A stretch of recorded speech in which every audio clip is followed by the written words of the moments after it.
Hello friends, എല്ലാവർക്കും നമ്മുടെ സ്വന്തം നാത്തൂൻസ് ചാനലിലേക്ക് സ്വാഗതം. ഇന്ന് നമ്മൾ എത്തിയിരിക്കുന്നത് തനി നാടൻ കുടംപുളി ഇട്ട് വെച്ച മീൻകറിയുടെ റെസിപ്പി ആയിട്ടാണ്. അമ്മച്ചി സ്പെഷ്യൽ കടുമാങ്ങ അച്ചാർ വീഡിയോയിൽ പറഞ്ഞ പോലെ ഈ കുടംപുളി ഇട്ട് വെച്ച മീൻകറിയും അമ്മച്ചിയുടെ സ്പെഷ്യൽ റെസിപ്പിയാണ് കേട്ടോ. ചോറുണ്ണാൻ ഈ ഒരു മീൻകറി മാത്രം മതി, പ്ലേറ്റ് കാലിയാകുന്നത് അറിയുകയില്ല. അത്ര ടേസ്റ്റി ആയിട്ടുള്ള ഒരു കിടില മീൻകറിയാണിത്. അപ്പം നമുക്ക് വീഡിയോയിലേക്ക് കിടക്കാം. കാളാഞ്ചിയാണ് ഇന്ന് നമ്മൾ എടുത്തിരിക്കുന്നത്. മീൻ വെട്ടി ക്ലീൻ ചെയ്ത് മീഡിയം സൈസുള്ള കഷ്ണങ്ങളായി മുറിച്ചു വെച്ചിട്ടുണ്ട്.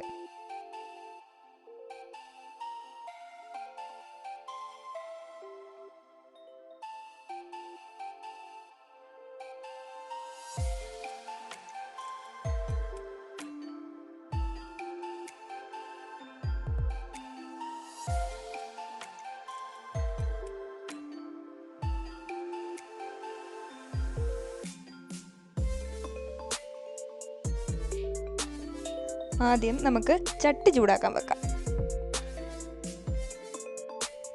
ചട്ടി നന്നായി ചൂടായിട്ടുണ്ട്. ഇനി അതിലേക്ക് 3 ടേബിൾ സ്പൂൺ വെളിച്ചെണ്ണ ഒഴിച്ചു കൊടുക്കാം.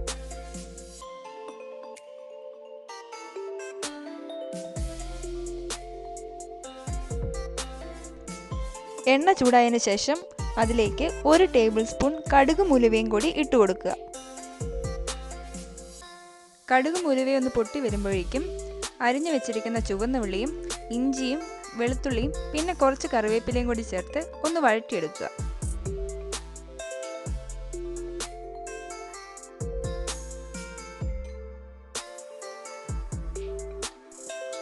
ഇപ്പം നന്നായി വഴണ്ടി വന്നിട്ടുണ്ട്.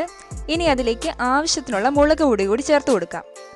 3-4 ടേബിൾ സ്പൂൺ മുളക് പൊടി ഇടുന്നുണ്ട്. മീൻകറിക്ക് കുറച്ച് എരിവുണ്ടെങ്കിലേ അതിൻ്റെ ഒരു ടേസ്റ്റ് കിട്ടൂ. ഇനി 1/2 ടേബിൾ സ്പൂൺ മഞ്ഞൾപ്പൊടിയും 1 ടേബിൾ സ്പൂൺ മല്ലിപ്പൊടിയും കൂടി ചേർത്ത് കൊടുക്കുക. പൊടിയുടെ പച്ചമണം മാറുന്നവരേക്കും നന്നായിട്ട് ഇളക്കി കൊടുക്കുക.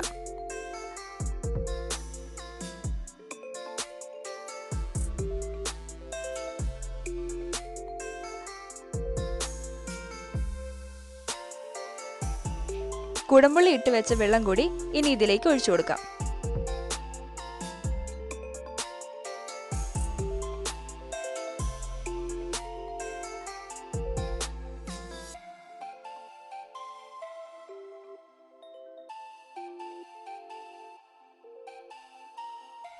ഞാനിതിലേക്ക് കുറച്ച് വെള്ളം കൂടി ചേർത്ത് കൊടുക്കുന്നുണ്ട്.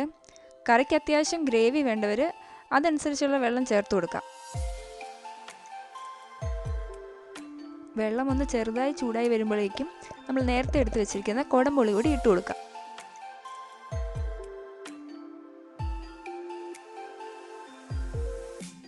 ഇതുവരെ നമ്മൾ കറിക്ക് ഉപ്പൊന്നും ചേർത്തില്ലായിരുന്നു. അപ്പം നമുക്ക് ഈ സമയത്ത് കറിക്ക് ആവശ്യത്തിനുള്ള ഉപ്പ് കൂടി ഇടാം.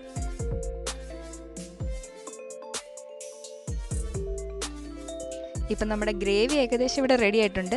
ഇനി നമ്മുടെ മെയിൻ ഇൻഗ്രീഡിയൻറ്റ് മീൻ കൂടി ആഡ് ചെയ്ത് കൊടുക്കാം.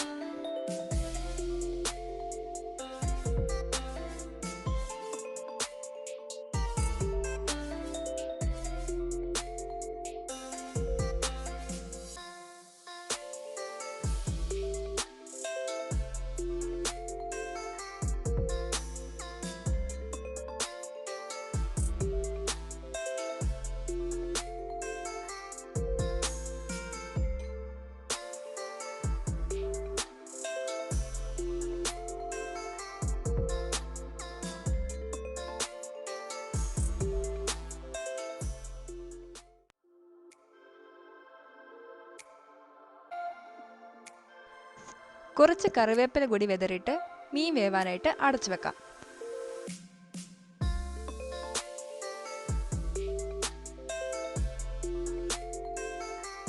ഏകദേശം ഒരു 20-25 മിനിറ്റ് മതിയാകും മീൻ വേവാനായിട്ട്.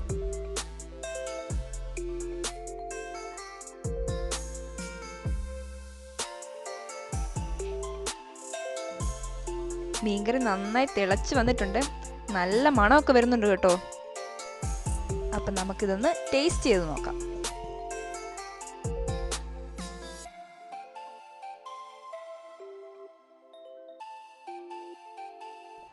ആഹാ, നല്ല കിടുക്കം മീൻകറി.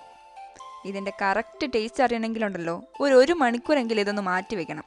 അപ്പോൾ ഈ എരിവും ഉപ്പും പുളിയൊക്കെ നന്നായി പിടിച്ച് മീൻകറിക്ക് ഇതിൻ്റെ ഇരട്ടി ടേസ്റ്റ് ആയിരിക്കും. അപ്പോൾ എല്ലാവരും ഈ കോട്ടയം സ്റ്റൈൽ കുടംപുളി ഇട്ട് വെച്ച മീൻകറി ഒന്ന് ട്രൈ ചെയ്ത് നോക്കണം. ഇതിലും കിടിലും നല്ല റെസിപ്പീസ് ഇനിയും വരാൻ കിടപ്പുണ്ട്. അപ്പോൾ ആരും ചാനൽ സബ്സ്ക്രൈബ് ചെയ്യാൻ മറന്നേക്കല്ലേ. മറ്റൊരു റെസിപ്പിയുമായി വീണ്ടും കാണുന്നത് വരേക്കും ബായ്.